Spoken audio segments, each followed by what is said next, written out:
Have you ever wondered how ancient civilizations explained the world around them? The rising sun, the shifting moon, the terrifying power of a storm. For the people of ancient Japan, the answers didn't come from science textbooks, but from breathtaking stories woven into the very fabric of their culture. These creation myths weren't just tales. They were a way to understand the universe, to give meaning to the chaos of existence, and to connect humanity with the divine.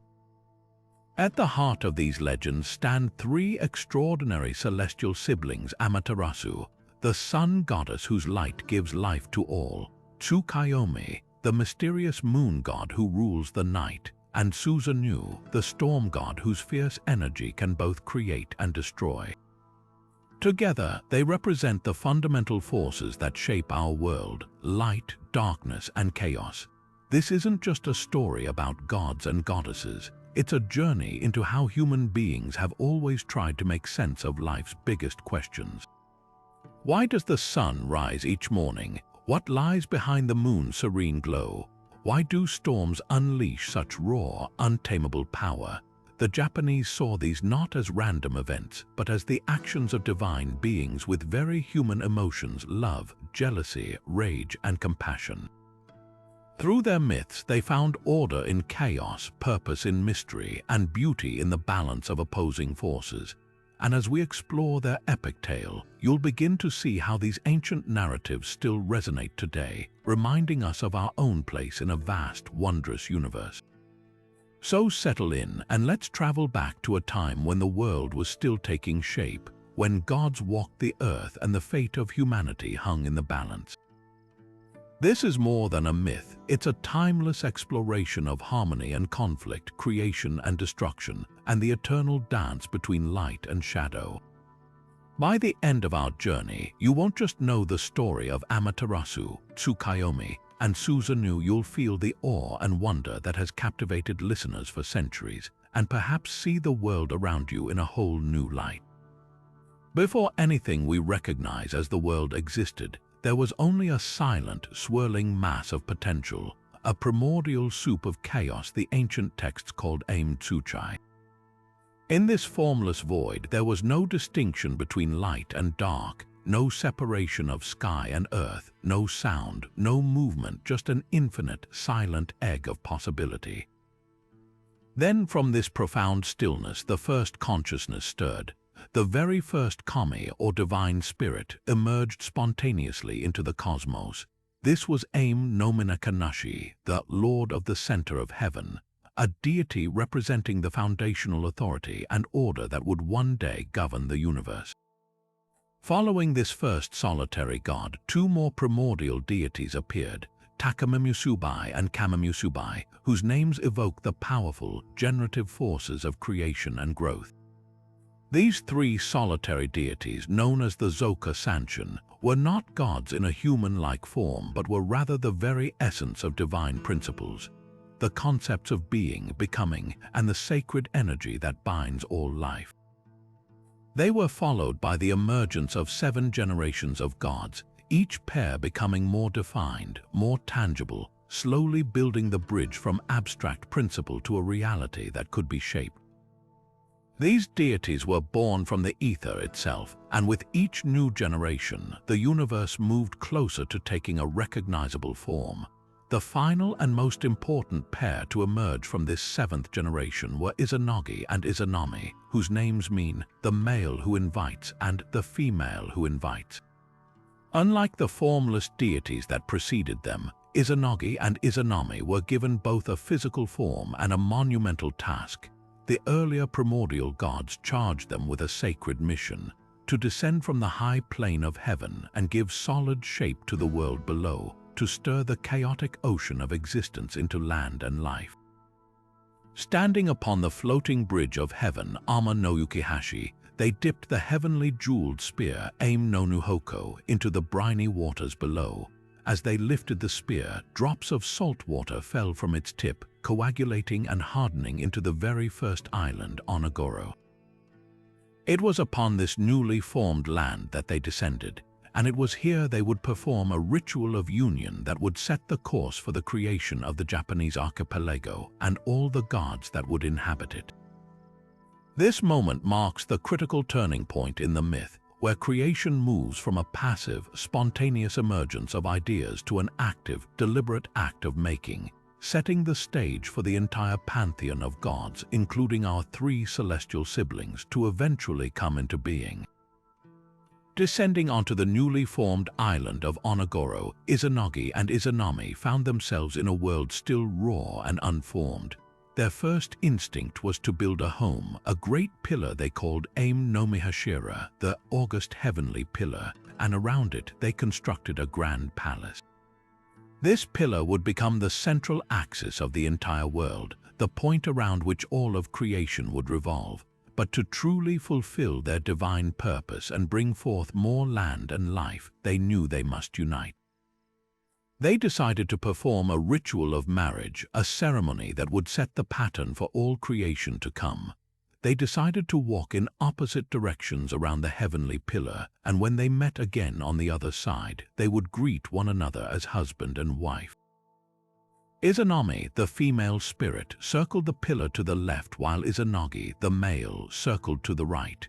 When they met once more, Izanami spoke first, her voice full of delight. "What a fair and lovely youth," she exclaimed. Izanagi, however, was troubled. He responded, "It is not right that the woman should speak first." Their union was flawed from this very first moment, for they had performed the ritual incorrectly. Despite this, they came together as a couple, and from their union was born their first child, a poor, leech-like infant, Haruko, who was so weak and formless they could not even consider him a proper god. Heartbroken and confused, they placed the child into a boat of reeds and set him adrift on the ocean. They then ascended back to the high plane of heaven to consult with the primordial deities. The elder gods performed divination and delivered a solemn verdict. The failure of their first birth was a direct result of the woman speaking first during the ritual. The female energy had taken precedence over the male, creating an imbalance that resulted in a defective creation. Their order was clear: they must descend and perform the ceremony again, but this time correctly. Returning to Onogoro, Izanagi and Izanami once more walked around the august heavenly pillar. This time when they met, Izanagi spoke first. "What a fair and lovely maiden," he said. Izanami then replied, "What a fair and lovely youth." With the proper order established, their union was now blessed and truly fruitful. From this harmonious partnership, the islands of Japan were born. Their children were not just land, but the very essence of the world. They gave birth to Awaji, Shikoku, Aoki, Kyushu, Iki, Tsushima, Sodo, and finally the great central island of Honshu. Together, these 8 islands became known as Oyashima Kuni, the Great 8-Island Country, the foundation of Japan. But their creation did not stop with the land itself. They continued to give birth to the kami that would inhabit and personify every facet of this new world. They birthed the god of the sea, the god of the harbors, the god of the wind, the god of trees, the god of mountains, and the deity of the plains, each new birth populating the universe with the spirits that would govern nature and life. Yet, in a tragic turn of events that echoes the peril of childbirth in the ancient world, the act of creation itself eventually claimed Izanami's life. While giving birth to Kagetsuchi, the fire god, she was grievously burned by his scorching flames and fell mortally wounded. Even in her dying moments, she continued to create. From her vomit, urine, and excrement emerged new kami of metals and earth. Overwhelmed with a rage and sorrow so profound it shook the heavens, Izanagi drew his sword, the Totsuka note Tsurugi, and in a fit of divine fury slew the fire god Kagetsuchi.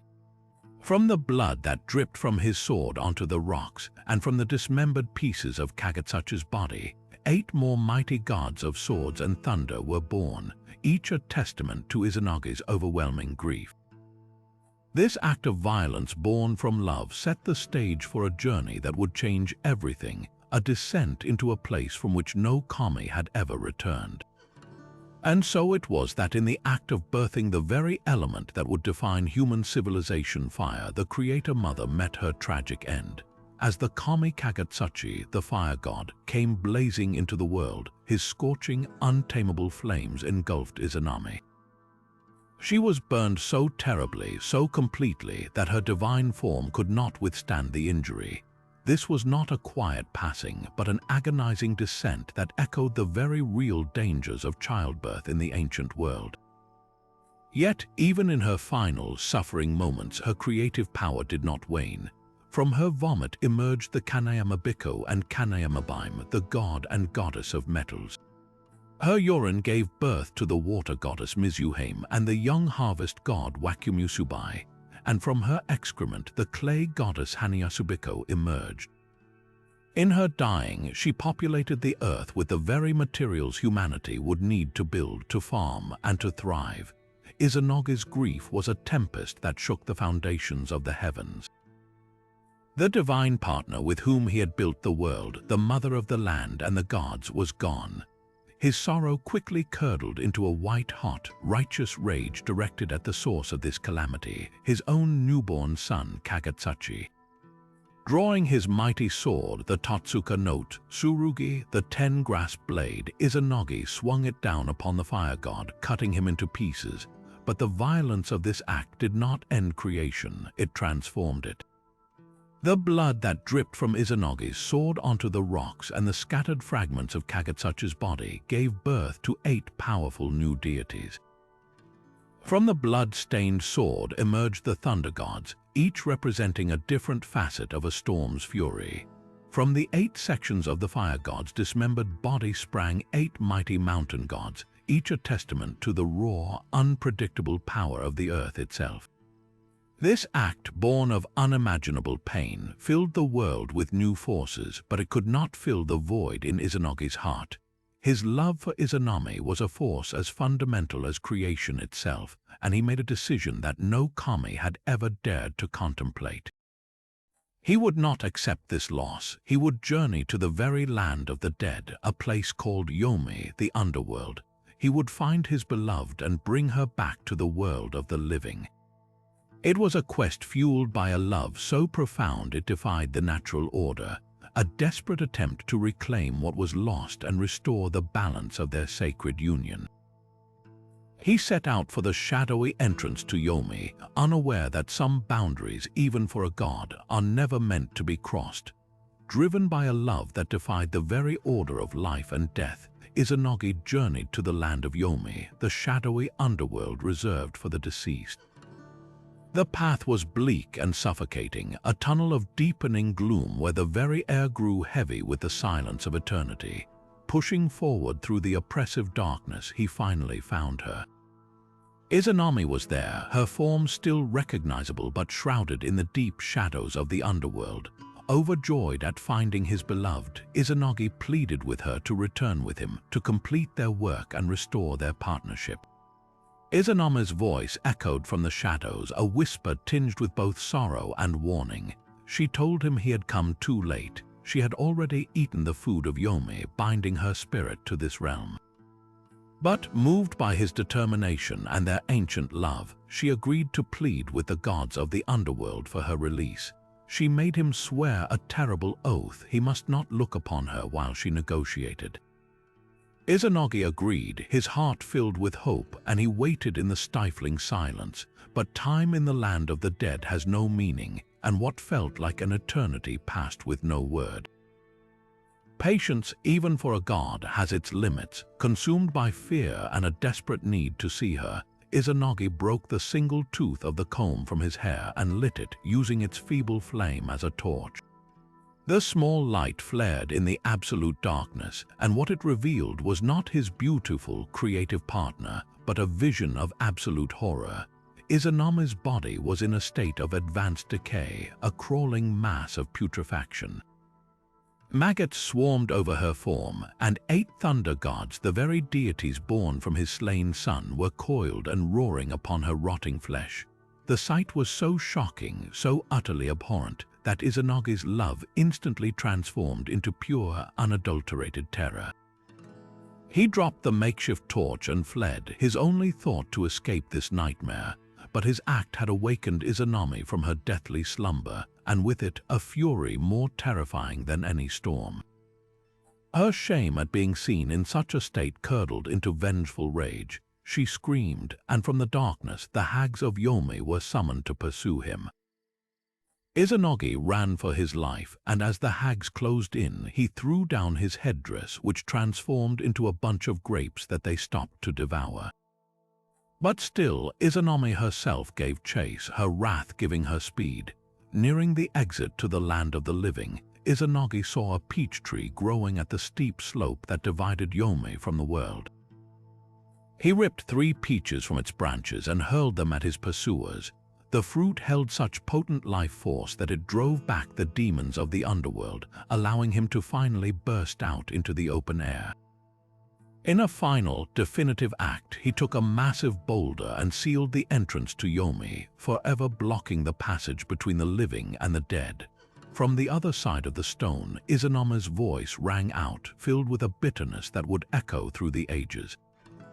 She vowed that if he would seal her away, she would take 1,000 lives from the world of the living every day. Unbroken, Izanagi responded with a declaration of his own. He would create 1,500 lives to counter her every day. With this exchange, the fate of humanity was sealed. Death would forever be a part of life, but birth would always ensure its continuation. Yet, even having escaped the literal grasp of death, Izanagi was not free from its profound pollution. The spiritual defilement of Yomi clung to him, a miasma of decay that needed to be cleansed. He journeyed to the island of Kyushu and to the river mouth of Takamagahara in Himuka, a place known for its pure, flowing waters. There he began the great ritual of purification, removing his robes and immersing himself in the current. And as the waters of the river washed over him, something miraculous happened. The very act of cleansing himself, of washing away the impurities of the underworld, gave birth to new deities. From each droplet of water that fell from his body, a new kami sprang into being. But the most significant births were yet to come.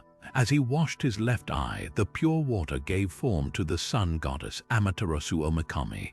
From the washing of his right eye emerged the moon god Tsukuyomi no Mikoto. And finally, as he cleansed his nose, the storm god Susanoo no Mikoto burst forth into existence.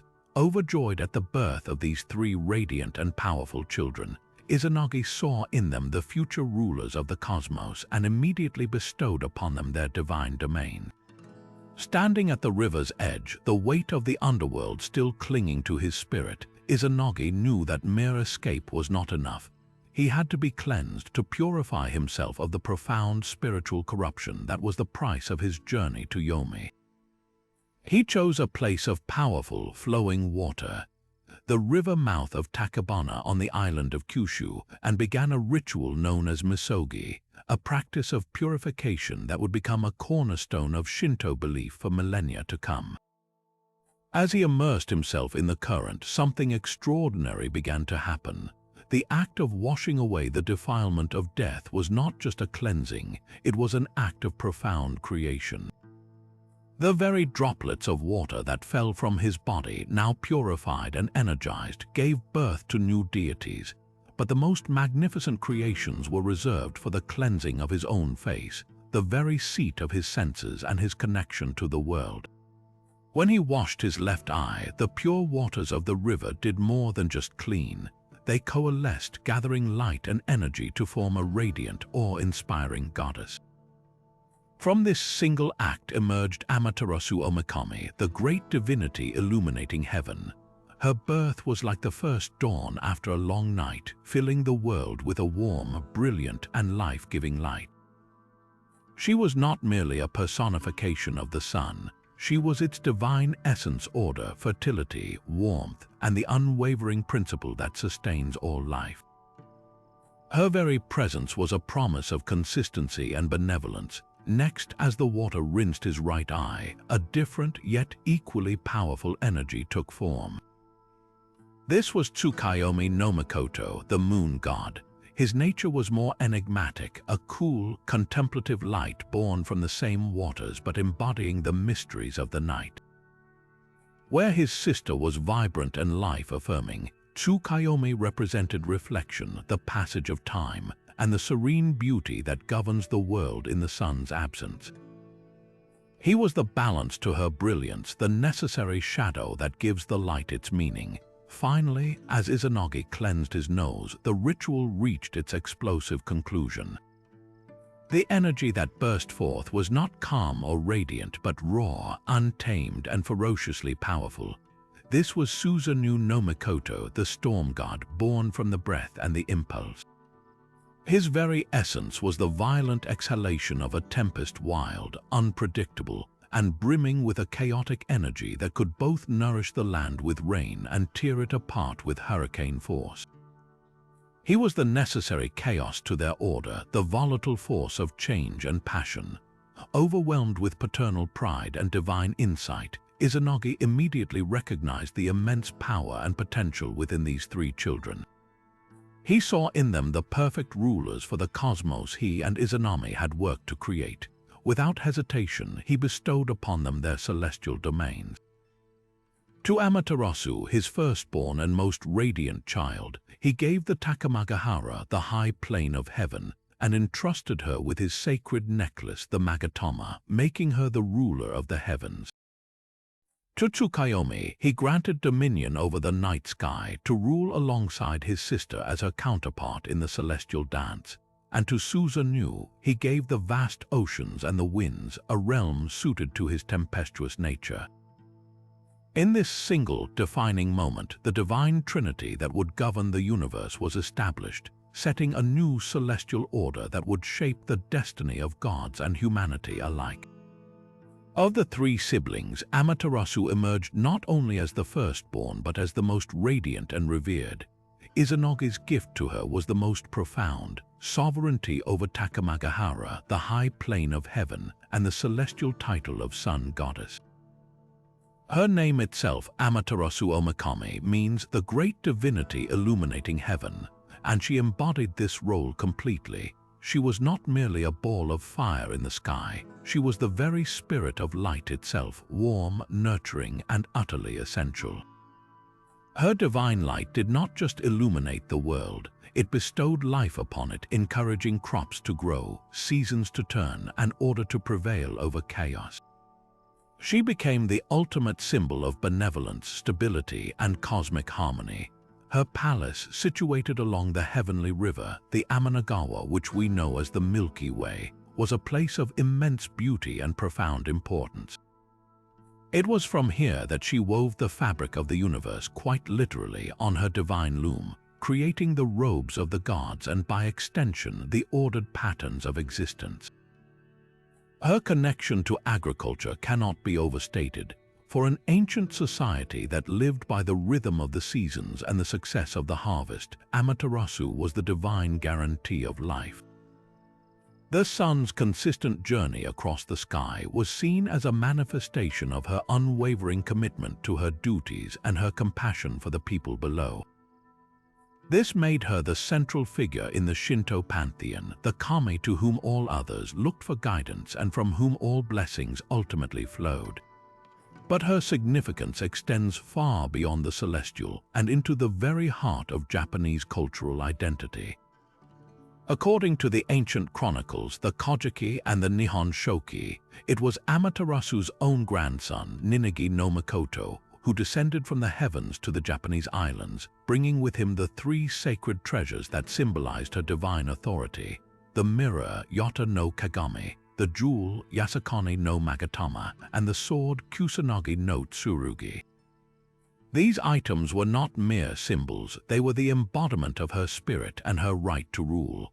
This divine descent established an unbroken line of emperors, each one considered a direct descendant of the sun goddess herself.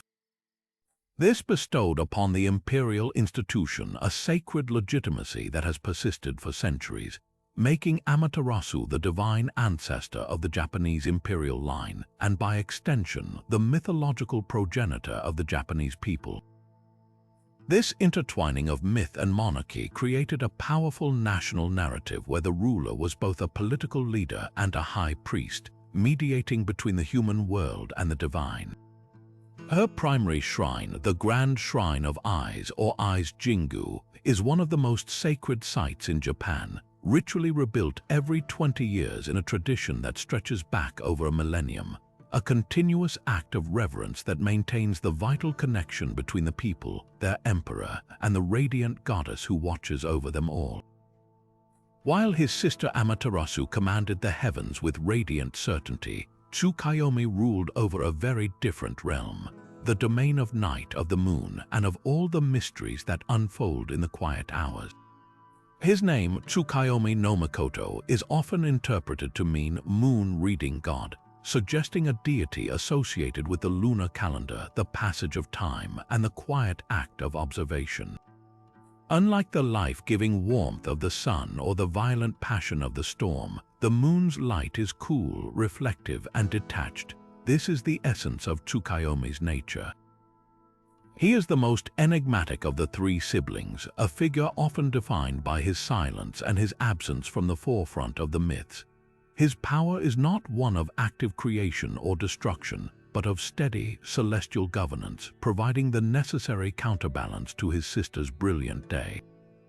His domain is the vast, star-strewn tapestry of the night sky, a realm of contemplation, dreams, and hidden knowledge.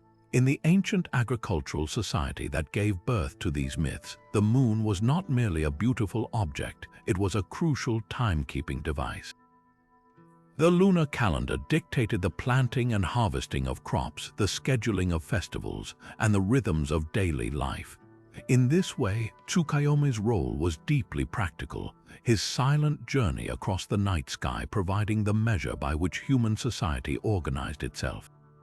He represents the order found in cycles, the predictable waxing and waning that offers a different kind of comfort than the sun's constant blaze. A comfort in knowing that after darkness, light will always return, and after fullness, there is a time to rest and reset. Perhaps the most famous myth involving Tsukuyomi is also the story that explains his eternal separation from his sister, Amaterasu, and solidifies his solitary nature. The Kojiki recounts that Amaterasu, once upon a time, sent Tsukuyomi to represent her at a feast hosted by Mochi, the goddess of food. What happened next varies slightly between texts, but the core of the tale remains a shocking act of divine violence. In one version, the food goddess produced the feast not by cooking, but by turning her head towards the ocean and spewing forth fish, then facing a forest to vomit game, and finally turning to a rice paddy to disgorge bowls of rice. Horrified by this unclean and vulgar method of creation, Tsukuyomi drew his sword and killed her on the spot. In another telling, he is simply so offended by the offering that he slays her. Upon returning to heaven, he coldly informs his sister that he has killed the lowly goddess. Amaterasu is utterly enraged, not just by the violence but by the betrayal. Mochi was her representative, and the act of creating food, however distasteful to Tsukuyomi, was a sacred and life-sustaining function. In her fury, Amaterasu declares that she cannot bear to look upon her brother ever again. She separates herself from him forever, decreeing that day and night shall never occupy the sky at the same time. This myth serves as an etiological tale, explaining why the sun and moon are never seen together in the sky for long, forever chasing each other in an endless cycle of avoidance born from an ancient quarrel. This story is pivotal because it reveals a crucial aspect of Tsukuyomi's character, a strict, unyielding sense of purity and order that borders on intolerance. His reaction is not one of chaotic rage like his brother Susanoo's future tantrums, but of cold, calculated disgust. He cannot abide the messy, organic, and somewhat grotesque reality of how sustenance is created, a process that involves death and decay to fuel new life. In his desire for a pristine and orderly world, he commits an act that ultimately brings about his own eternal solitude. He becomes the god of the lonely night, a silent watcher forever separated from the warmth and companionship of his sister's light, a punishment born from his own inability to accept the imperfect nature of existence.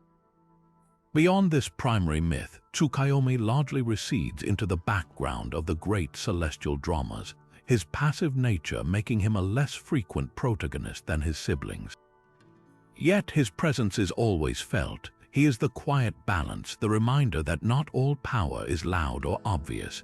Some scholars have drawn connections between him and other, more obscure deities of water and the night, suggesting his influence may be more woven into the fabric of the world than the myths explicitly state. His elusive nature has also made him a figure of fascination in later interpretations, sometimes viewed as a god of intelligence and quiet strength, a patron of those who find power in observation rather than action. In the grand cosmic balance orchestrated by Izanagi, Tsukuyomi is the essential shadow, the calm of the night that makes the brilliance of the day possible, a solitary sovereign forever governing the realm of mystery and reflection. If Amaterasu represented divine order and Tsukuyomi embodied celestial reflection, their brother Susanoo was the untamable force of nature itself. As the god of storms, seas, and chaos, his very essence was a paradox of creation and destruction, a necessary, volatile energy that could both nourish the land with life-giving rain and tear it apart with hurricane fury. Where his siblings governed with quiet certainty and radiant benevolence, Susanoo ruled with raw, unchecked passion. His emotions were as tempestuous as the storms he commanded, capable of shifting from profound grief to destructive rage in an instant. This immense power made him a figure of both awe and terror, a god whose actions were as unpredictable as a sudden squall on a calm sea. His story begins not with a quest for power, but with a heartache so deep it shook the heavens. When their father, Izanagi, returned from the underworld and purified himself, he bestowed upon his 3 children their divine domains. To Amaterasu he gave the high plane of heaven. To Tsukuyomi he granted the night sky, but to Susanoo he assigned a realm that felt like a bitter exile, the oceans, and by some interpretations the shadowy netherworld itself. To a spirit as vibrant and restless as Susanoo, this was not a noble appointment. It was a sentence to a cold, dark, and lonely dominion, far from the light and warmth of his sister's heavenly abode. Overwhelmed by what he perceived as his father's rejection, Susanoo was consumed by a grief so violent it manifested as a world-shaking tantrum. He wept and raged without ceasing, his sorrow so immense that it began to unravel the very fabric of creation. His beard grew long and unkempt, mountains withered, and rivers ran dry from the force of his lamentations. The once orderly rhythms of the world fell into disarray as his divine despair leached the life from the land. The Kojiki describes how his prolonged weeping caused the green mountains to wither and the seas to dry up, bringing pestilence and death to the world. This was not merely the sadness of a spurned son.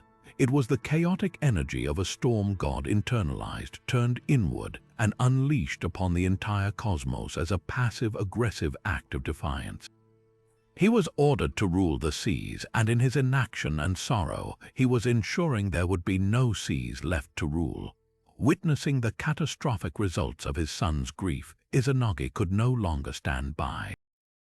He confronted Susanoo, demanding to know why he refused his divine duty, and instead chose to bring ruin to the world they had worked so hard to create. Susanoo's response was not one of defiance, but of a deeper, more poignant sorrow. He told his father that he wept because he wished to see his mother, Izanami, in the land of the dead, a desire born from a lonely heart longing for comfort. This admission reveals a crucial, often overlooked layer to the storm god's character. Beneath the bluster and rage lies a profound vulnerability, a deep-seated need for connection and belonging that he simply does not know how to express in any way other than through raw, unfiltered emotion. Izanagi, unmoved by this explanation and furious at the ongoing destruction, issued a final, unequivocal decree. Susanoo was banished from the heavenly plane. Cast out and utterly desolate, the storm god's path now led him to a single destination, the heavens and specifically the celestial realm of his sister Amaterasu. But he did not go in peace. His approach was not that of a supplicant seeking shelter, but that of a gathering storm. As he ascended towards Takamagahara, the mountains and hills trembled and the very seas roared with his passing. His arrival was so violent and disruptive that Amaterasu, perceiving his approach, immediately suspected an invasion. She knew her brother's power and his temper, and she braced for a challenge. She fortified her posture, strung her bow, and stood ready to confront him, setting the stage for a divine confrontation that would test the very balance of the universe. So in this moment, a fragile but genuine peace settled over the heavens. Amaterasu, having accepted her brother's oath, allowed Susanoo to remain, and for a time, an unprecedented harmony reigned in Takamagahara. This period represents a golden age in the celestial realm, a fleeting moment where the three powerful siblings coexisted, their energies complementing rather than clashing.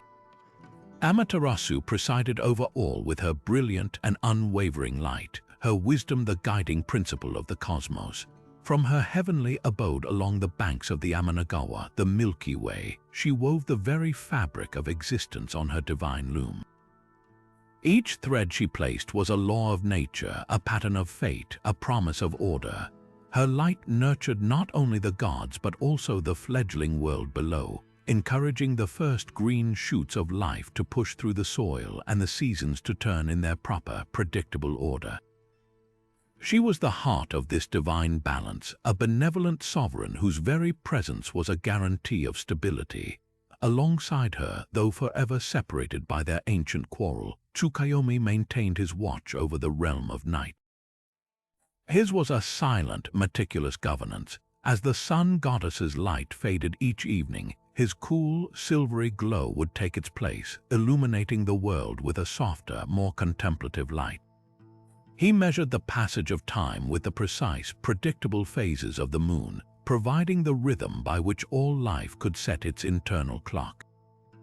His domain was one of dreams, of quiet reflection, and of the hidden mysteries that only reveal themselves under the cover of darkness.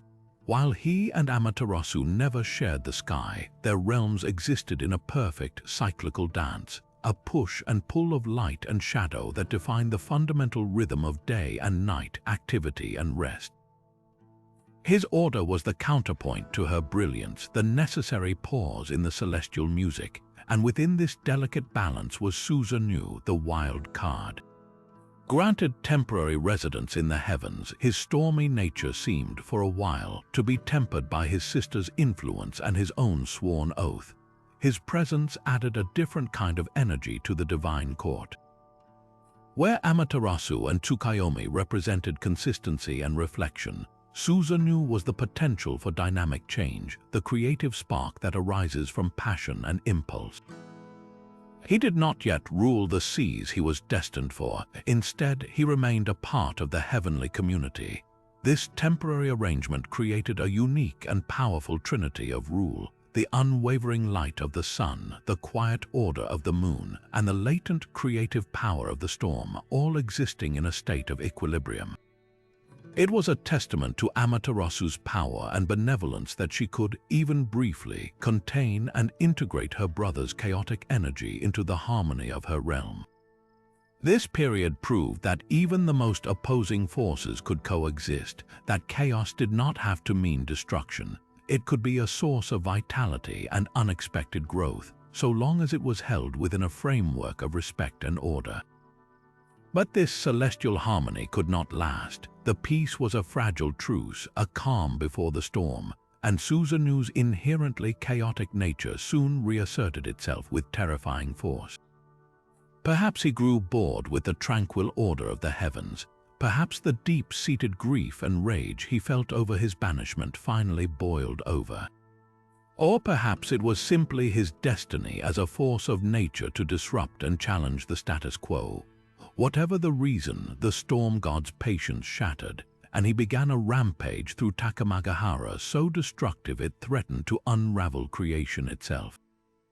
His wrath was not directed at any one god or any single grievance. It was a pure, undiluted explosion of chaotic energy. He began with the very foundations of the heavenly plane. He sought out the vast, meticulously maintained rice paddies that sustained the gods, the divine fields that were a mirror of the perfect order Amaterasu represented.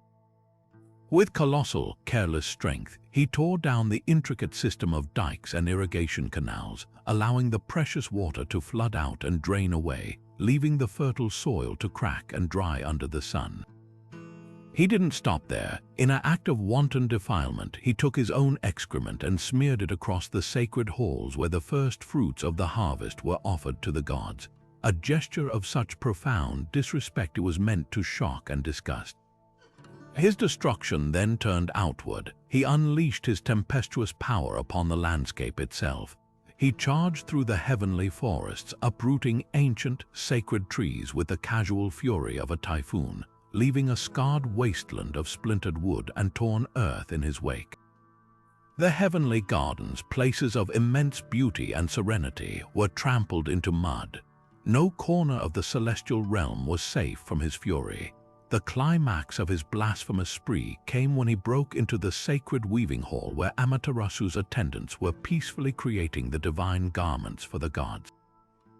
In an act of ultimate violence, he tore a hole in the roof of the hall and hurled a divine horse that had been flayed alive, its skin stripped from its body down into the room where the weavers worked.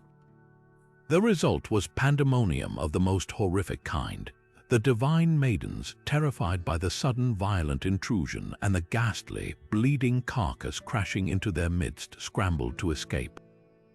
In their panic, the shuttles from their looms, the very tools of creation, became weapons of death. The Kojiki recounts with brutal simplicity that they were so startled they struck their own genitals with the shuttle tips and died. The weaving hall, a place of creation and order, was instantly transformed into a charnel house of death and defilement. The news of this atrocity raced through the heavenly plane, and a wave of terror and despair fell over all the kami. The orderly rhythm of Takamagahara had been shattered, replaced by a palpable fear of the storm god's uncontrollable rage. The most devastating blow, however, was yet to come, and its target was the very heart of the heavens, Amaterasu herself. The dreadful news of Susanoo's rampage through the heavenly rice fields and forests finally reached Amaterasu's sacred weaving hall, a place that stood as the very heart of celestial order and craftsmanship. Here, in this serene and hallowed space, Amaterasu's most trusted attendants, the weaving maidens, worked with divine focus. Their task was not merely practical, it was a sacred ritual. On their immense looms, they wove the magnificent robes of the gods, their shuttles moving in a rhythm that echoed the orderly patterns of the cosmos itself. The cloth they created was imbued with the very essence of life and sovereignty, a tangible manifestation of Amaterasu's benevolent and creative light. The hall hummed with purpose, a sanctuary of peace and productivity amidst the splendor of Takamagahara, utterly unaware of the storm that was about to break its doors down. Susanoo's rage had not subsided. It had reached a fever pitch, a whirlwind of destructive intent seeking the most profound target for its fury. He saw the weaving hall not as a place of sacred work, but as the ultimate symbol of his sister's ordered world, a world from which he felt excluded and condemned. His mind, clouded by a toxic mix of rejection, envy, and raw, unprocessed power, conceived an act of desecration so vile it would shock the heavens to their core. He marched to the heavenly stables where divine steeds of pure white cloud grazed peacefully. Seizing one of these celestial creatures, he performed an act of unspeakable brutality, flaying the animal alive, stripping its skin from its flesh in a single, violent motion. The innocent pony's agonized cries were swallowed by the storm god's laughter, a sound that now held no trace of the grieving sun, but only the glee of a primordial force of chaos. Holding the bloody, grotesque carcass aloft, Susanoo ascended to the roof of the sacred weaving hall. The maidens below, intent on their work, had no warning. The first sign of the horror to come was the splintering crack of the roof beams as Susanoo tore a hole through the celestial architecture. Daylight flooded in, but it was immediately blotted out by the horrific vision of the flayed pony, its raw musculature gleaming crimson and white, being hurled down into the center of the room. The creature landed with a sickening wet thud amongst the looms and the baskets of precious thread, its lifeless eyes staring upward, a monument to blasphemous violence. The reaction was instantaneous and catastrophic. The peaceful hum of the hall shattered into screams of pure, unadulterated terror. The weaving maidens, divine beings who had known only creation and light, were confronted with the most visceral, horrifying face of death and defilement. Their shock was so absolute, their panic so complete that they lost all sense of their surroundings. In their desperate scramble to escape the nightmarish scene, they became entangled in their own looms. The Kojiki records the tragedy with stark, chilling clarity. In their frantic state, the maidens accidentally struck their own bodies with the sharp, pointed tips of their wooden weaving shuttles, the very tools of their sacred craft. The implements meant to create life and beauty instead became instruments of their death. The hall fell silent, the only sound the dripping of blood onto the pristine, now ruined divine fabrics. When the news reached Amaterasu, the impact was more devastating than any of Susanoo's previous acts of destruction. This was not merely property damage or a show of force. This was a personal, targeted attack on her most sacred space and the loyal attendants who served her. The death of the weaving maidens was a profound sacrilege, a stain on the celestial order that could not be cleansed. But more than that, it was a betrayal that struck at her very soul. She had trusted her brother's oath, she had welcomed him into her realm, and he had repaid her grace with the most vile act imaginable. A deep, cold fury, an emotion as powerful as her radiant light, welled up within her, but it was quickly overtaken by an even more potent force, an overwhelming, world-consuming grief and horror. The sight of the defiled hall and her slain maidens was too much for the goddess of light to bear. In that moment, the brilliance that sustained the universe flickered. The unthinkable became her only recourse, retreat. She would remove her light from a heaven that could harbor such darkness. And so Amaterasu, the very heart of the cosmos, turned away. The unbearable horror of her brother's violence and the death of her sacred maidens was a wound deeper than any the heavens had ever known. Her light, which was not just an illumination but the very source of life and order, dimmed and then extinguished entirely. She retreated from her celestial palace, from the heavenly river, from the world that depended on her gaze. Her destination was a place of ultimate solitude, the Aim no Iwato, the heavenly rock cave. She sealed herself inside this impenetrable cavern, and with that final act, she plunged the entire universe into an absolute, suffocating darkness. The consequences were instantaneous and catastrophic. Without the sun goddess's radiant energy, the fundamental rhythms of existence ground to a halt. Day ceased to be. The world was trapped in a perpetual, starless night so deep it felt like a physical weight. The temperature plummeted as the life-giving warmth vanished, and a cold that seeped into the very bones of the world took its place, but the physical darkness was only the beginning. The spiritual darkness that followed was far more terrifying. With the prime symbol of order and purity removed from the cosmos, the balance between light and shadow was utterly destroyed. The forces of chaos which Susanoo's rampage had already unleashed now ran completely unchecked. On the earth below, humanity faced an apocalypse. Crops, deprived of the sun's nourishing rays, withered and died in the fields. The seasons froze in place, and a perpetual winter of famine descended upon the land. The sounds of life, the songs of birds, the chatter of people, the rustle of leaves in the wind were swallowed by an eerie, chilling silence, broken only by the growing whispers of things that thrive in the dark. For without the sun to hold them at bay, every manner of evil spirit and demon, every kami of pestilence and misfortune, felt emboldened to emerge from the shadows. These malevolent forces ran rampant across the world, spreading disease, despair, and discord. Laughter died, hope faded, and the world teetered on the brink of crumbling back into the primordial chaos from which it had been so carefully formed. High in Takamagahara, the panic among the myriad gods was absolute. This was not merely a problem, it was an existential crisis that threatened all of creation. The 8 million gods gathered in a frantic council along the banks of the tranquil Amanagawa, the Milky Way, which now seemed a dull, listless stream in the oppressive gloom. A palpable fear hung in the air, thicker than the darkness itself. They knew that without Amaterasu's light, their own power would wane and the entire celestial order would unravel. Desperation fueled their discussion as they debated plan after plan, each one more frantic than the last. How does one coax a goddess from her grief?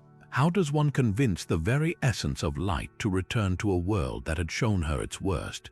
They needed a strategy not of force, but of cunning, empathy, and irresistible joy, a divine intervention to remind the sun herself why the world was worth illuminating. Gathered in the oppressive darkness along the banks of the Amanagawa, the 8 million gods felt a despair as deep as the void that now enveloped the world. Their frantic chatter was a symphony of panic, each deity realizing that their own power was inextricably linked to the light of the sun goddess. They were adrift, their celestial order crumbling around them. It was in this moment of collective desperation that they turned to one deity whose wisdom was specifically suited for such an impossible puzzle. Orochi, the god of wisdom and thought, the master of clever ideas. His very essence was the concentration of intellect, and the council fell silent as he began to strategize, knowing that brute force or simple pleading would never move a goddess who had sealed herself away from a world that had broken her heart. Orochi understood that Amaterasu's retreat was not a tantrum, but a profound reaction to a trauma of betrayal and death. To lure her out, they would need to appeal not to her sense of duty, but to her curiosity.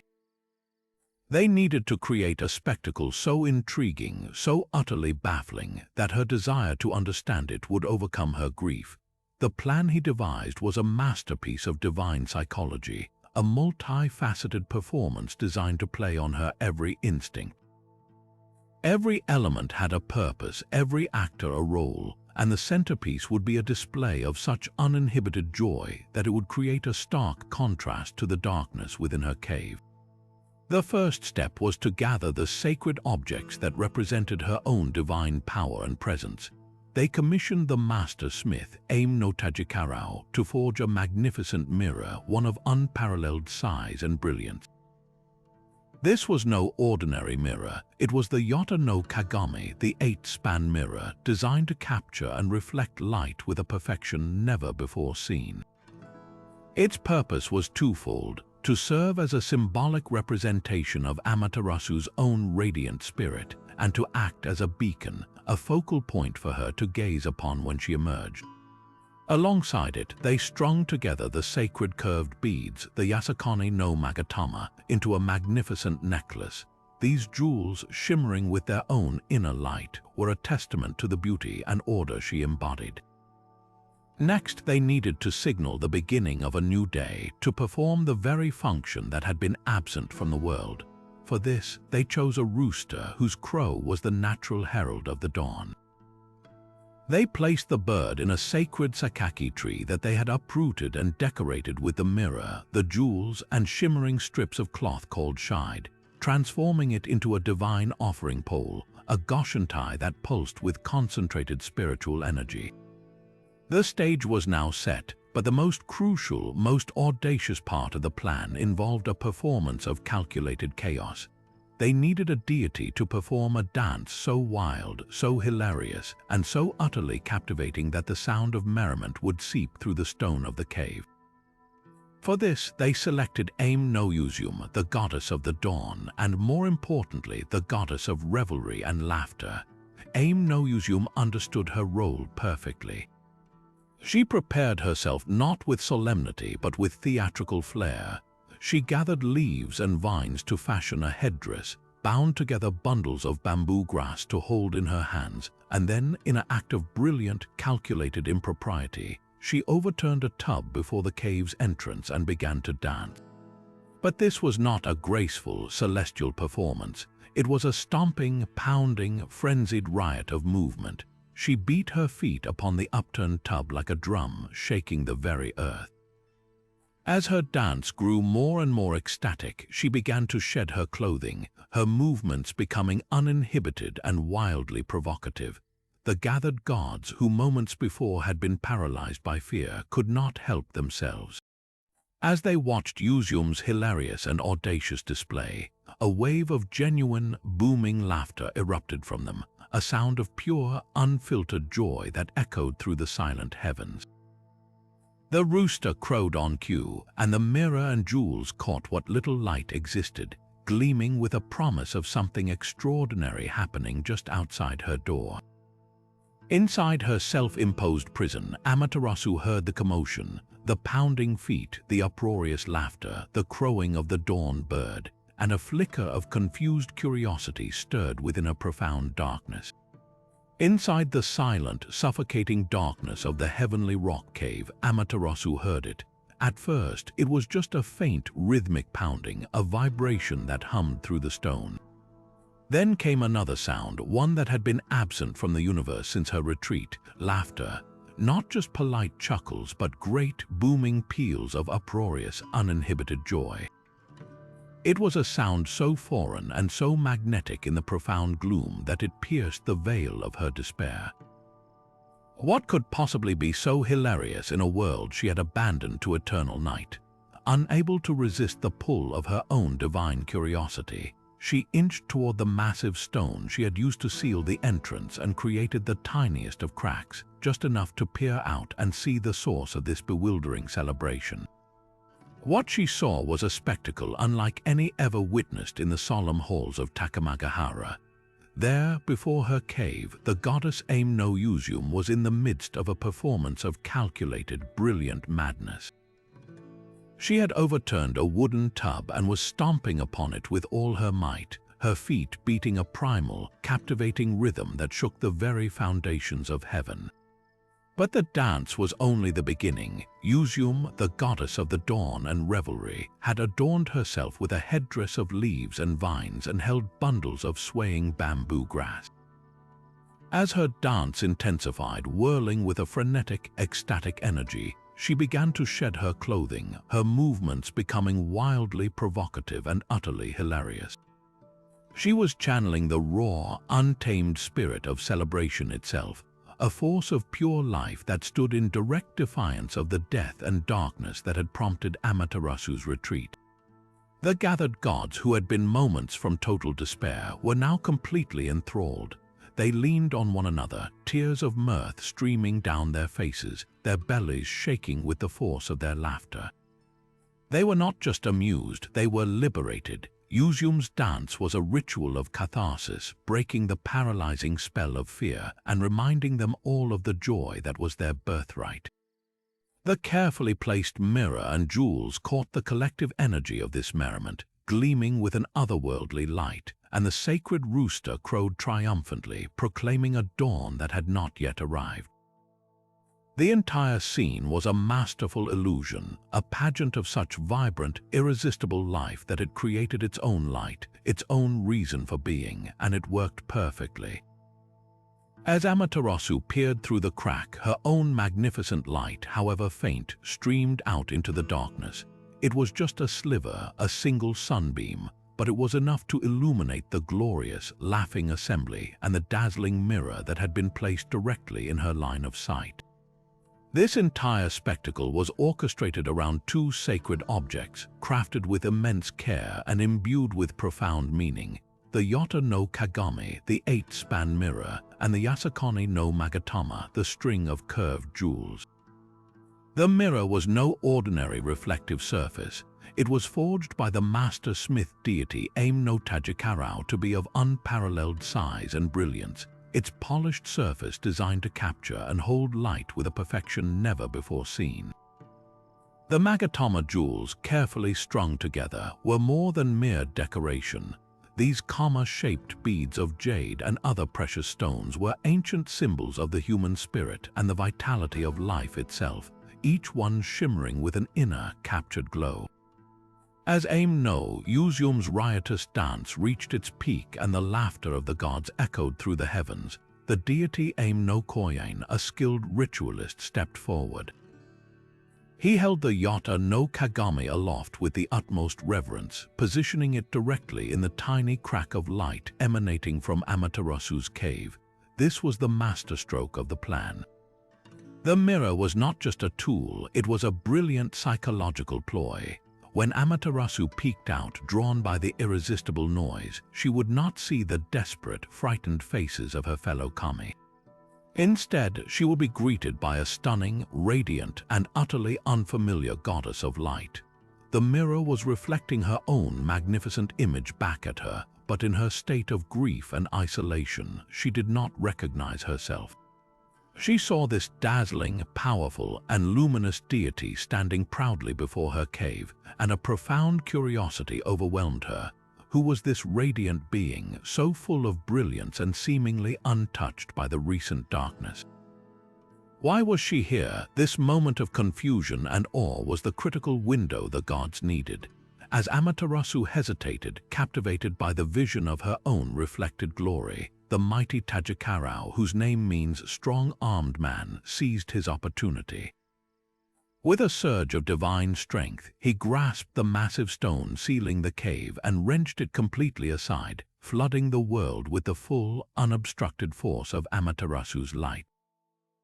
To ensure she could not retreat again, another god held the sacred Shimenawa rope, a symbol of purity and boundary, across the now open entrance, spiritually barring the way back into darkness. The significance of these objects extended far beyond this one miraculous event. The mirror and the jewel, along with the sword Kusanagi that Susanoo would later discover, became known as the three sacred treasures of Japan, the imperial regalia. They were not simply symbols of power, they were considered the very embodiments of the virtues of the imperial line and the spirit of Amaterasu herself.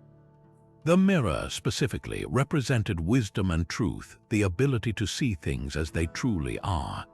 It was a reminder that sometimes our own light, our own worth, can be so brilliant that we fail to recognize it without reflection.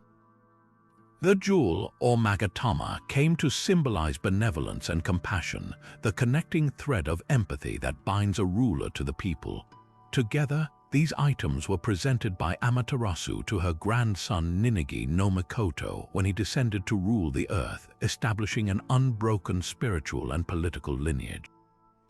For centuries, these regalia have been held in the deepest reverence, housed in Japan's most important shrines, their presence, rather than their public display, affirming the sacred connection between the people, the emperor, and the sun goddess who first gazed upon her own brilliant spirit in a time of deepest despair.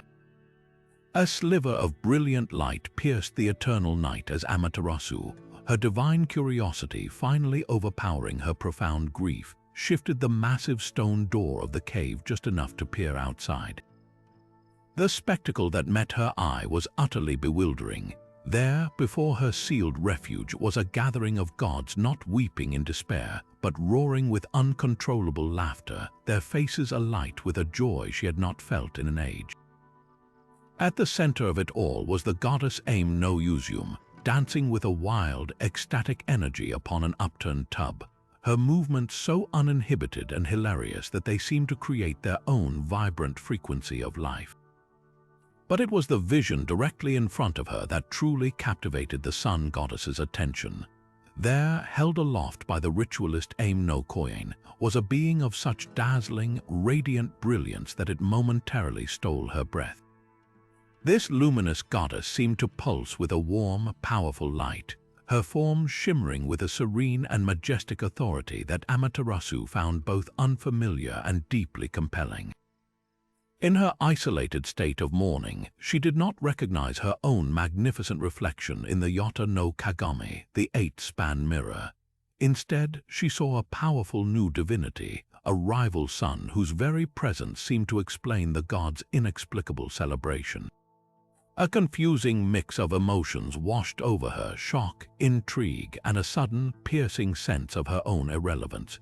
Who was this magnificent being who could command such adoration in her absence? This moment of hesitation, this single second of captivated confusion, was all the opening the strong-armed god Takamagahara needed.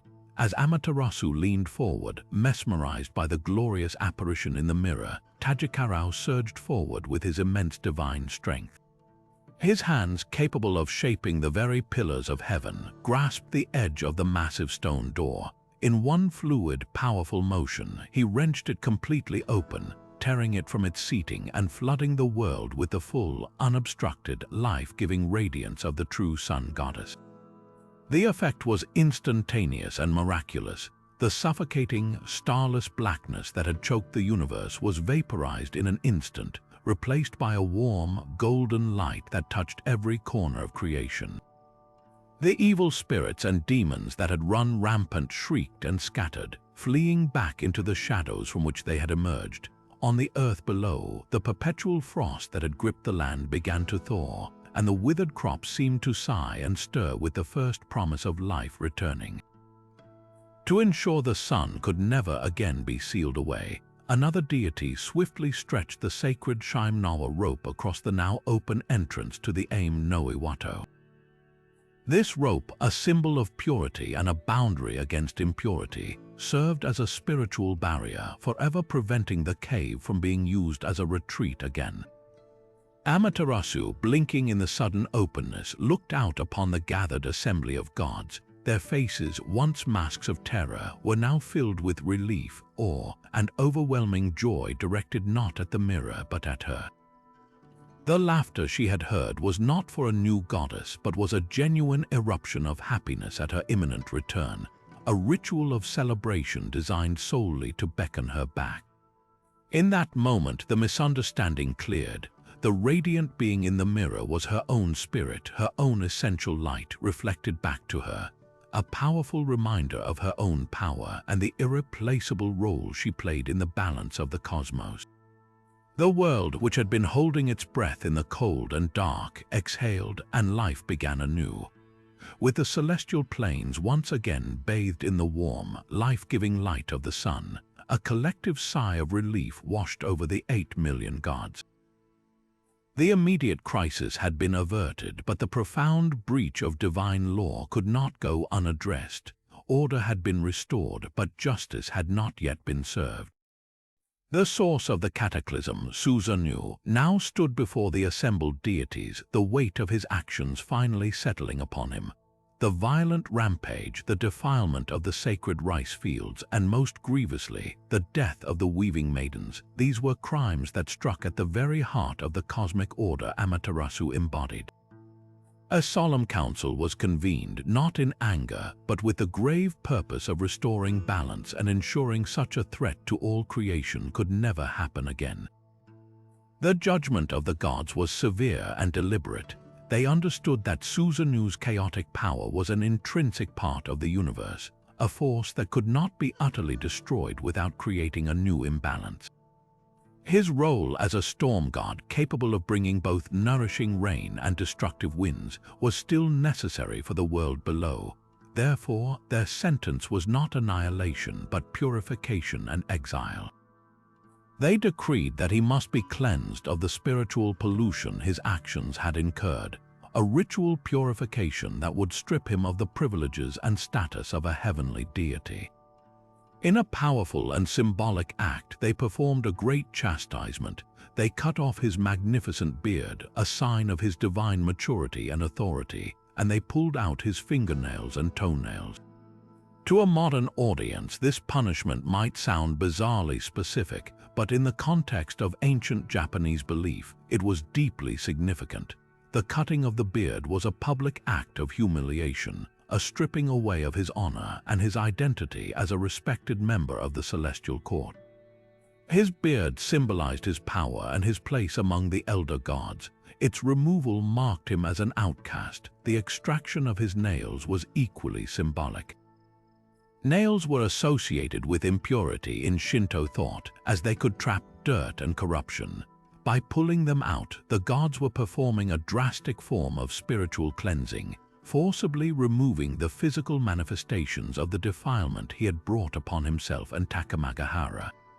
Furthermore, nails were tools that could grasp, hold, and damage. Disarming him in this way was a literal and metaphorical act of making him less dangerous, less capable of tearing apart the fabric of creation as he had done. This painful purification complete, the final verdict was passed down. Susanoo was to be permanently expelled from the high plane of heaven. He was cast out, banished from the radiant realm of his sister and the orderly company of the celestial kami. His fall from grace was absolute. No longer a resident of the sublime Takamagahara, he was cast down to the earthly realm, to the very islands his parents had created, a world that was raw, wild, and far more suited to his own tempestuous nature. This expulsion was not merely a geographical change, it was a fundamental demotion and a transformation of his destiny. He was sent to rule not as a sovereign in a divine palace, but as a wandering force of nature, tasked with learning to wield his immense power not in wanton destruction, but within the boundaries of the mortal world. His banishment served as the ultimate divine consequence, a clear demarcation that even for a god, actions of such catastrophic disregard would result in the loss of home, status, and belonging. And so, the storm god fell to the earth, landing in the region of Izumo, where a new, earth-shattering chapter of his existence was about to begin. Cast down from the celestial planes and stripped of his heavenly status, Susanoo found himself wandering the raw, untamed lands of Izumo province. This was not the ordered beauty of Takamagahara. This was a world of dense forests, rushing rivers, and towering mountains, a realm that mirrored his own inner chaos. He was no longer a respected god of the court but a fallen outcast, his divine power now tempered by the humility of exile. It was in this state of lonely wandering that he came upon a heart-wrenching scene, an elderly man and woman weeping uncontrollably. Between them sat a beautiful young girl, her own face a mask of profound sorrow. The couple's tears fell like rain, and their grief was so palpable it gave even the tempestuous storm god pause. Moved by a compassion he rarely showed, Susanoo approached them and asked the reason for their despair. The old man introduced himself as Ashinazachi and his wife as Tenazachi. They were Kunitsukami, earthly gods who ruled the local lands, and they were in the grip of a truly horrifying annual terror. They explained that a monstrous serpent known as Yamata no Orochi had been plaguing their region for 7 long years. This was no ordinary beast, it was a creature of nightmare with 8 fearsome heads and 8 long, coiling tails. Its eyes glowed a fiery red, and its body was so immense that it stretched across 8 valleys and 8 hills. The moss and ancient cypress trees grew thick upon its back, making it appear less like a living creature and more like a range of moving, malevolent mountains. Each year, the monster would emerge from its lair and demand a terrible tribute, a young maiden to devour. Ashinazachi and Tenazachi had once had 8 beautiful daughters, and the Yamata no Orochi had claimed 7 of them, one each year. Now, only their youngest and final daughter, the Princess Kushinoda Haim, remained. Her name meant Wondrous Rice Paddy Princess, signifying her beauty and her connection to the fertility of the land itself. The time had come for the monster's annual appearance, and they knew they were powerless to stop it from taking their last child. Their tears were those of absolute hopelessness, the despair of parents who had endured unimaginable loss and were now facing the end of their lineage. Upon hearing this tale of relentless predation and sorrow, something ignited within Susanoo. This was not the selfish rage that had driven his rampage in the heavens. This was a righteous fury directed at a true monster, a blight upon the land and its people. He saw in this couple's plight a chance for redemption, a purpose for his immense power that went beyond his own turbulent emotions. He announced to the astonished parents that he would slay the Yamata no Orochi and save their daughter, but on one condition, that they give him Kushinoda Haim's hand in marriage. The elderly couple, seeing the divine authority and fierce determination in his eyes, immediately agreed. They had been offered a miracle, and they grasped it without hesitation. Susanoo's first act was to ensure the princess's safety. He instructed the parents to transform Kushinada Haim to hide her divine nature. They brewed a powerful sake, a rice wine of exceptional purity and strength, and used it to perform a ritual transformation, turning her into a kashi, a sacred comb. Susanoo then tucked the comb securely into his hair, keeping her safe and close to him. With his bride to be protected, he set his brilliant, cunning mind to work. He knew he could not defeat such a colossal beast through brute force alone. Its 8 heads would overwhelm any straightforward attack. He needed a strategy, a plan that would use the monster's own gluttonous nature against it. He ordered Ashinazuchi and Tenazuchi to build a sturdy fence with 8 gates. Behind each gate, they were to place a large vat. Then he instructed them to brew a vast quantity of the strongest, most potent sake imaginable, enough to fill all 8 vats to the brim. This was not a simple offering, it was a weaponized trap. The stage was now set. The air grew heavy with anticipation, and soon the very earth began to tremble. From the distant mountains came a sound like rolling thunder as the monstrous Yamata no Orochi approached, its 8 heads swaying menacingly above the treetops, drawn by the scent of the sacrificial maiden it expected to find. The beast arrived at the compound, its 16 red eyes scanning the area. Instead of a terrified princess, it found the 8 vast vats filled with a fragrant, intoxicating liquid. Its hunger was matched by its thirst, and each of its 8 heads plunged into a different vat, greedily guzzling the powerful sake. The plan was working perfectly. The monster drank and drank, consuming the entire enormous quantity of alcohol. The potent brew quickly took effect, and the great serpent's movements grew sluggish and uncoordinated. Its many eyes glazed over, and its heads began to sway drunkenly before, one by one, they dropped to the ground in a deep, stuporous sleep. The entire colossal body lay still, defeated not by a blade but by its own insatiable appetite. Seeing his enemy rendered completely helpless, Susanoo knew the moment had come. Drawing his mighty sword, the Tatsuka note Tsurugi, he surged forward. This was the climax of his earthly trial, a chance to channel his chaotic power into an act of heroic protection. With all his divine strength, he began to hack at the serpent's massive, slumbering form. He cut through scale, sinew, and bone, severing head after head and tail after tail. The battle was ferocious, the air filled with the sounds of the storm god's fury and the final, dying thrashings of the great beast. As he cut into the 4th tail, his blade struck something impossibly hard, something that clanged against his sword with a resonant, metallic ring. Curious, he carefully cut open the flesh and discovered a magnificent sword within the serpent's body. This was no ordinary weapon. It was a blade of breathtaking beauty and power, shimmering with its own inner light. He named it Aim no Myorakumo no Tsurugi, the sword of the gathering clouds of heaven, though it would later become more famously known as Kusanagi no Tsurugi, the grass-cutting sword.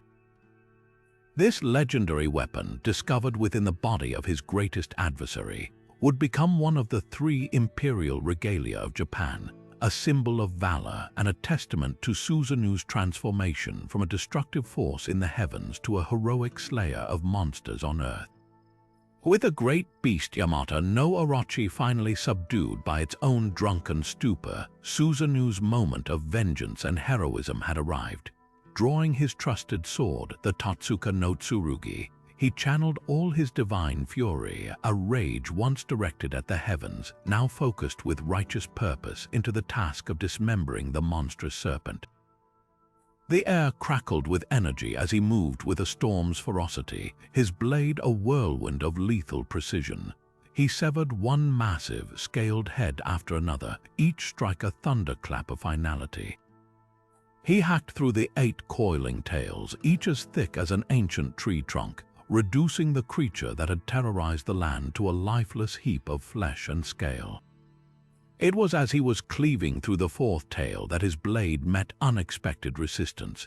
The sound was not the dull thud of cutting through flesh and bone, but a clear, resonant clang, as if his sword had struck a mighty bell buried within the serpent's body. A shock, pure and vibrating, ran up his arm. Intrigued and perhaps sensing the extraordinary, Susanoo carefully cut open the flesh of the tail, and there, embedded within the monster's very being, he found it. It was a sword, but unlike any ever forged by mortal or god. It glimmered with an inner light, its blade seeming to capture and reflect the very essence of the sky, as if woven from the gathering clouds themselves. He named it then and there, Aim no Murakumo no Tsurugi, the sword of the gathering clouds of heaven. This was more than a weapon. It was a divine artifact of immense power and beauty, a symbol of triumph over chaos.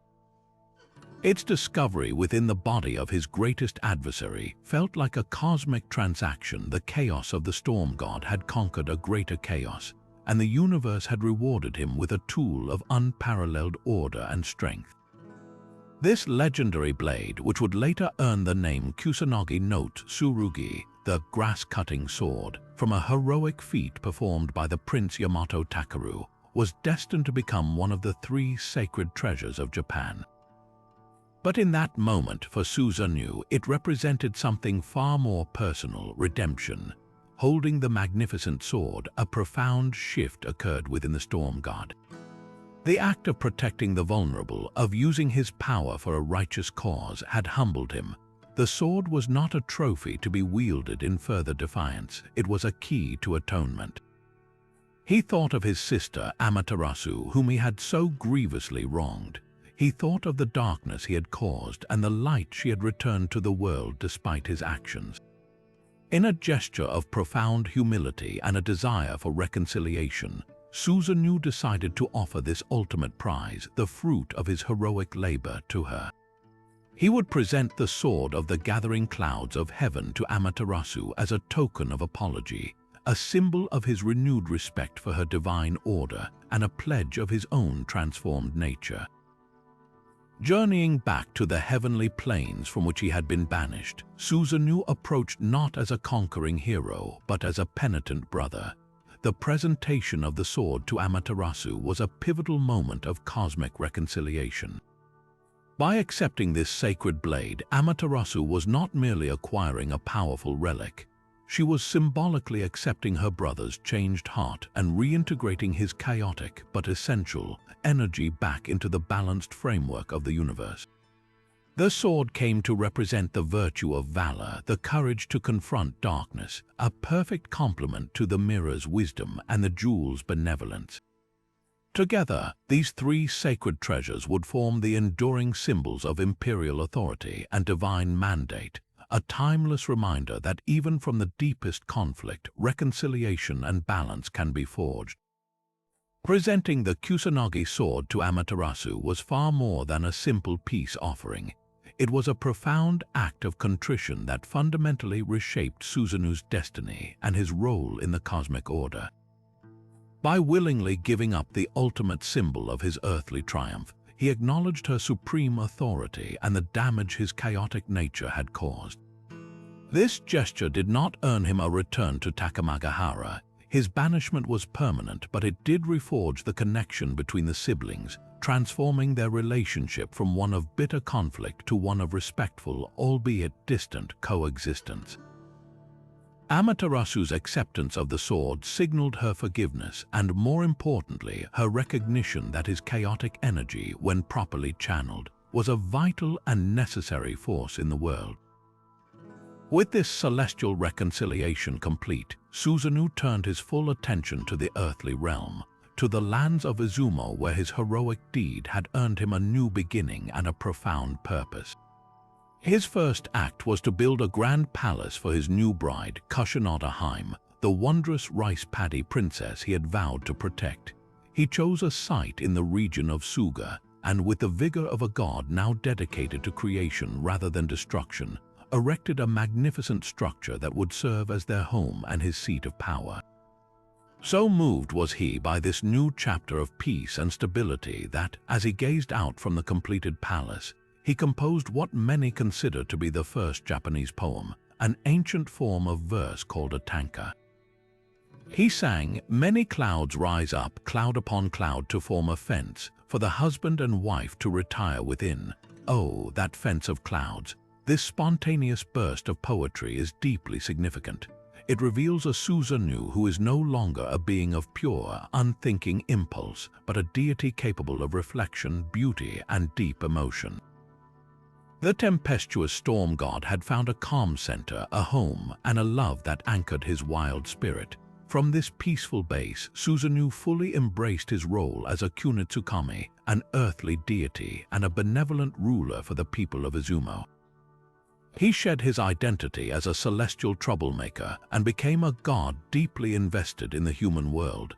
He used his intimate knowledge of wind and water to teach the people agriculture, showing them how to harness the rains for their rice paddies and how to read the weather patterns for planting and harvest. His earlier rampage in the heavenly fields gave him a unique perspective. He understood the delicate balance between the destructive force of a storm and its absolute necessity for life. He became a protector of sailors, capable of calming the very seas he could once so easily churn into a fury. This transformation established his dual nature for all time. He was both the fearsome god who could summon a typhoon and the compassionate deity who ensured the life-giving rains would fall. His legacy, however, extends far beyond weather patterns and poetry. Through his marriage to Kushinada Haim, Susanoo founded a powerful and illustrious dynasty. They had many children, and their descendants became the powerful earthly gods and rulers of the Izumo region, which emerged as a major cultural and political center in ancient Japan, rivaling even the Yamata region from which the descendants of Amaterasu would rule. His great-great-grandson, Okunonashi, would become one of the most beloved and important deities in the Izumo pantheon, a god of nation-building, medicine, and happy relationships. This means that while the Yamato imperial line traces its ancestry directly to Amaterasu, a huge portion of Japan's ancient nobility and countless clans traced their own lineage back to Susanoo. He is not merely a footnote in the sun goddess's story. He is the divine progenitor of a massive and influential branch of Japanese mythology and aristocracy. This complex dual identity is the core of his enduring legacy. He is the unpredictable storm, the necessary chaos that breaks stagnant systems and brings renewal through violence and change. Yet he is also a cultural hero, a slayer of monsters, a teacher of agriculture, and a founding father. He represents a crucial truth that destruction and creation are not opposites, but two parts of a single cyclical process. A storm devastates the landscape, but it also brings the water that nourishes new growth. Susanoo's journey from heaven's exile to earth's revered Lord illustrates the possibility of redemption and the idea that even the most disruptive forces can find a positive, vital purpose. He remains a powerful reminder that the world requires both the unwavering light of the sun and the unpredictable, fertilizing rain of the storm. Though Amaterasu and Susanoo's stories are filled with dramatic confrontations and world-altering consequences, the myth surrounding their brother Tsukuyomi is one of quiet horror and irreparable rupture, a tale that explains the eternal separation of the sun and the moon. This pivotal story begins not with a rampage or a retreat, but with a simple, practical need in the celestial court. The goddess of food, Yukmochai, had prepared a magnificent feast, and Amaterasu, ever the gracious sovereign, wished to honor this offering. Yet, immersed in her divine duties of weaving the fabric of the cosmos, she could not attend herself. Instead, she entrusted this important diplomatic mission to her brother, Tsukuyomi, the moon god, sending him as her official representative to receive the bounty on her behalf. Tsukuyomi descended to the earth, his demeanor as cool and detached as the light he cast upon the world. He expected a ritual of hospitality, a presentation of food prepared through sacred and orderly means. What he witnessed, however, was a spectacle that violated his every notion of purity and propriety. The versions of the myth vary slightly, but each centers on a method of creation that Tsukuyomi found utterly abhorrent. In the most common telling from the Nihon Shoki, the food goddess did not cook or cultivate the feast. Instead, she turned her head towards the ocean and vomited a stream of freshly caught fish. She then faced a forest and disgorged a heap of game, wild boar and deer. Finally, turning towards a rice paddy, she retched up bowls of steaming, perfectly prepared rice. From her other orifices, she produced additional side dishes, completing a banquet born entirely from her own bodily excretions. To Tsukuyomi, this was not a miracle, it was the ultimate defilement. As a god of order, measurement, and the pristine cycles of the night sky, he was horrified by this vulgar, chaotic, and deeply unclean method of production. Where Amaterasu might have seen the life-giving power of the earth embodied in the goddess, Tsukuyomi could only see a grotesque perversion of the natural order. His reaction was not one of hot, impulsive rage like his brother Susanoo's, but a cold, calculated disgust. In a swift and brutal act of judgment, he deemed Mochai unworthy of life for her blasphemous creation. Drawing his sword, he cut her down where she stood, slaughtering the very host he had been sent to honor.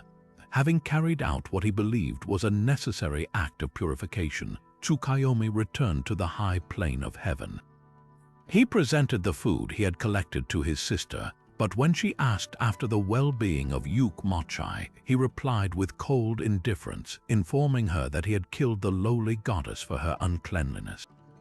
Amaterasu's response was instantaneous and absolute. A fury darker than any night swept over her.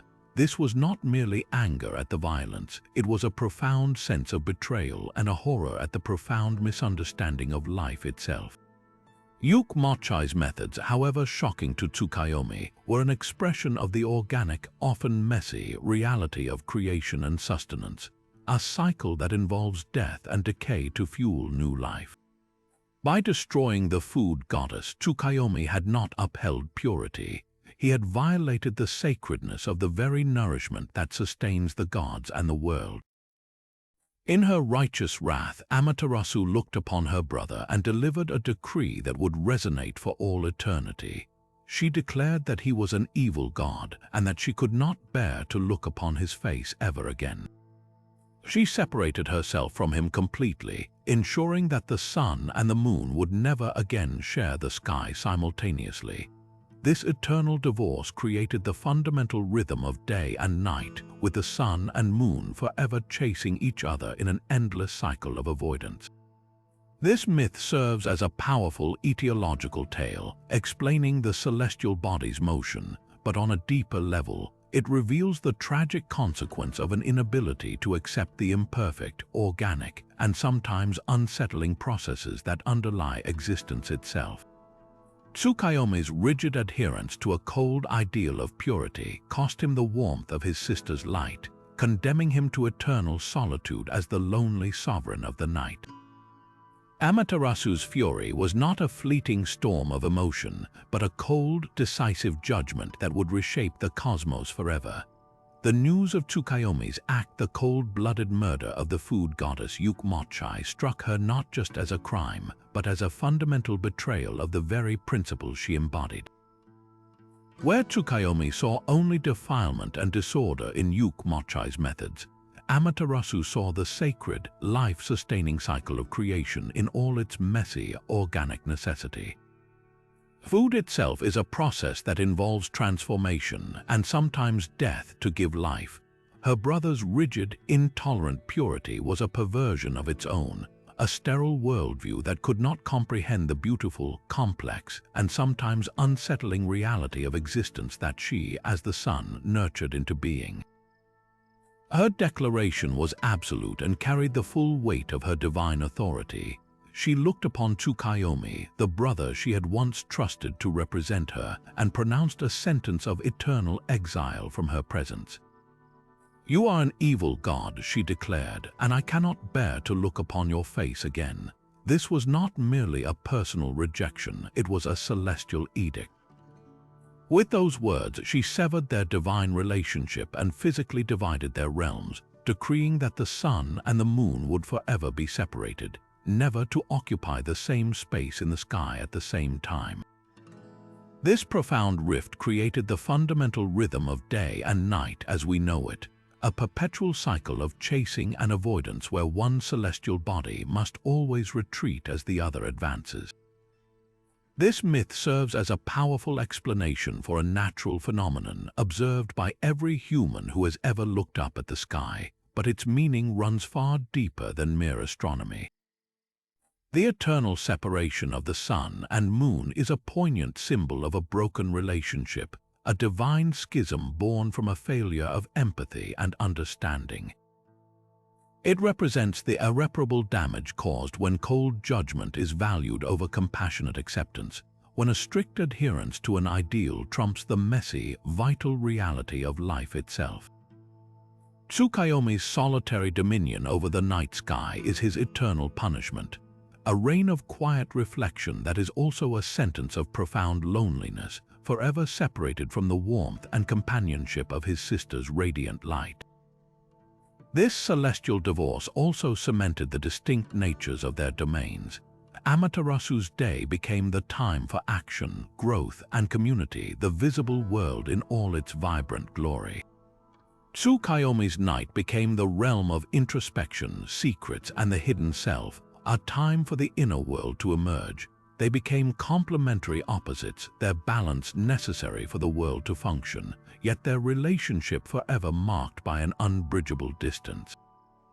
The occasional celestial eclipse where the moon briefly passes before the sun is a haunting and temporary reminder of their ancient connection, a fleeting moment of contact in their otherwise endless dance of solitude, underscoring the tragic beauty of their eternal divide. The saga of Amaterasu, Tsukuyomi, and Susanoo is far more than a collection of ancient tales. Its most profound and enduring legacy is woven into the very fabric of Japanese identity, symbolized by the three sacred treasures. These objects, the mirror Yata no Kagami, the jewel Yasakani no Magatama, and the sword Kusanagi no Tsurugi, transcend their mythological origins to become the physical embodiment of imperial authority and the nation's soul. Each treasure, born from the pivotal moments in the gods' struggles, represents a core virtue essential for benevolent rule. The mirror, crafted to lure Amaterasu from the cave, symbolizes wisdom and honesty, the ability to see the truth without distortion. The jewel, shimmering with a captured inner light, represents compassion and the magnetic attraction that binds a ruler to the people. The sword, discovered by Susanoo within the serpent's tail and offered in atonement, embodies valor and the decisive strength needed to cut through deception and protect the realm. Together, they form an inseparable trinity of ideal governance, the wisdom to see what is right, the benevolence to care for the people, and the courage to act. This divine mandate was made manifest when Amaterasu bestowed these treasures upon her grandson, Ninigi no Makoto, as he descended from the high plane of heaven to rule the earthly lands. This event, known as the Tensen Koren, or the Heavenly Descent, is the foundational act that established Japan's imperial line.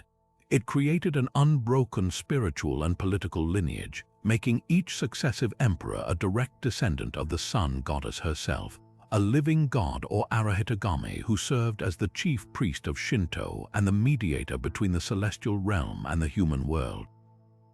This divine ancestry provided the emperor's authority with a legitimacy that was considered unquestionable and sacred for over a millennium, framing his rule not as a matter of political power but as a sacred duty to maintain harmony between nature, the gods, and the people. The regalia were not crown jewels to be displayed publicly but were kept in profound secrecy, their presence alone housed in the nation's most important shrines affirming the emperor's sacred right to rule. The influence of these myths and their symbols deeply shaped the development of Shinto, Japan's indigenous spiritual tradition. Shinto, at its heart, is about the worship of kami, the divine spirits found in nature, objects, and ancestral beings. The stories of the Kojiki and Nihon Shoki provided a structured cosmology, a divine narrative that organized the myriad of local spirits into a coherent national pantheon with Amaterasu at its apex. This narrative reinforced key Shinto values, the importance of ritual purity as seen in Izanagi's misogi cleansing, the reverence for nature as the manifestation of the divine, and the concept of musubai, the harmonious and generative force that binds all creation. The grand shrine of eyes dedicated to Amaterasu became the most sacred site in the country, ritually rebuilt every 20 years in a tradition stretching back over 1,000 years. This practice of periodic renewal is a powerful physical manifestation of the Shinto belief in the cyclical nature of life, death, and rebirth, and the eternal, ever-renewing presence of the divine. On a national level, these stories became a potent force for cultural unity and identity, especially during key moments in Japan's history. In the late 19th century, during the Meiji Restoration, the myth of the unbroken imperial line was actively revived to forge a modern nation-state and unite the country against foreign influence. The emperor was restored to a position of central power, and state Shinto was established, using the myths to promote a national ideology of unique divine ancestry and cultural superiority. This interpretation reached its devastating zenith during the World War II era, when the concept of the divine emperor and the sacred nation was used to fuel nationalist and militarist fervor. In the post-war period, Emperor Hirohito officially renounced his divinity, and Japan adopted a new constitution separating religion and state. Yet, the imperial family and the regalia retained their deep cultural significance, transitioning from symbols of political power to enduring emblems of cultural continuity, tradition, and the unique character of the Japanese people. Today, the legacy of these celestial siblings continues to resonate in subtle yet pervasive ways throughout Japanese culture. The mirror, jewel, and sword remain the official insignia of the emperor, presented to him in accession ceremonies, their physical forms still shrouded in wrappings and mystery, their symbolic power undiminished. The sun goddess Amaterasu is evoked every time the Hinamaru, the flag of the sun, is raised. The values embedded in the myths, the respect for harmony wa, the importance of duty and obligation jiri, and the acceptance of nature's dual capacity for creation and destruction remain central to the Japanese worldview. The story of Amaterasu's retreat and return is echoed in countless festivals and rituals that celebrate the return of light and the changing seasons. The tale of Susanoo's redemption reminds us that even chaotic forces can be channeled for good, while Tsukuyomi's solitude is a timeless lesson on the cost of intolerance. Ultimately, this ancient myth cycle is not a relic of the past but a living narrative, a spiritual and cultural DNA that continues to inform Japan's understanding of itself, its place in the world, and the eternal balance between order and chaos, light and shadow that defines the human experience. And so we reach the end of an epic that stretches from the silent stirrings of a formless cosmos to the very heart of what it means to be human. The journey of Amaterasu, Tsukuyomi, and Susanoo is far more than a simple creation myth. It is a profound exploration of the fundamental forces that shape our universe and our lives. Through these three celestial siblings, the ancient storytellers gave voice to the eternal dance between opposing principles, the unwavering order of the sun and the necessary chaos of the storm, the brilliant clarity of day and the mysterious reflection of night. This isn't a story where one force triumphs over the others, but one where balance is the ultimate goal, a harmony achieved not through the elimination of conflict but through its integration. We see this beautifully in the arc of Susanoo, who begins as a force of pure, undirected destruction, whose grief literally withers the world. His banishment from heaven is not an end but a transformation.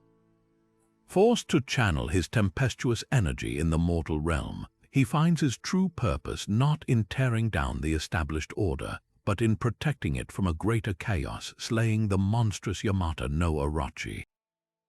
His subsequent offering of the Kusanagi sword to Amaterasu is the ultimate act of reconciliation, a symbol that even the most disruptive forces have a vital role to play when properly directed. His story teaches us that chaos is not the enemy of order, but its necessary counterpart, the storm that clears the air and the rain that nourishes new growth. Similarly, the tragic schism between Amaterasu and Tsukuyomi illustrates the profound cost of intolerance and a failure to understand the messy, organic processes of life. Tsukuyomi's rigid adherence to a cold, sterile ideal of purity leads him to commit an unforgivable act, murdering the very source of sustenance. His punishment is not banishment to another realm, but an eternal, lonely solitude within the cosmos, forever separated from his sister's warmth. Their story is a poignant reminder that balance requires acceptance of the entire cycle of existence, the beautiful and the unsettling, the light and the decay, for all of it is part of the same sacred whole. Ultimately, these myths present a worldview that is both cyclical and resilient.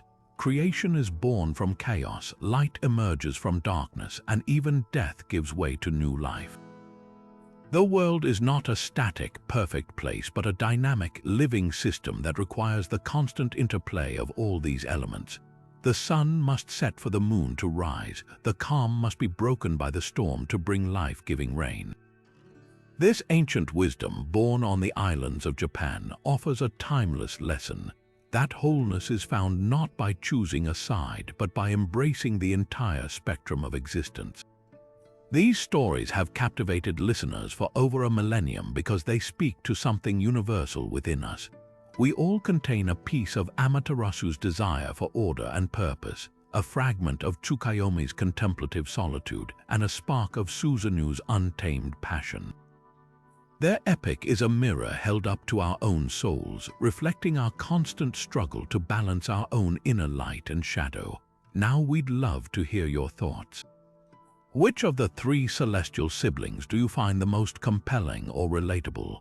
Is it the radiant, life-giving Amaterasu, the mysterious, detached Tsukuyomi, or the chaotic, redeemed hero Susanoo? Share your choice and your reasons in the comments below. We read every single one. And if you enjoyed this journey into Japanese mythology, make sure to subscribe and hit the bell so you don't miss our next deep dive into the legends that have shaped our world. Thank you for watching.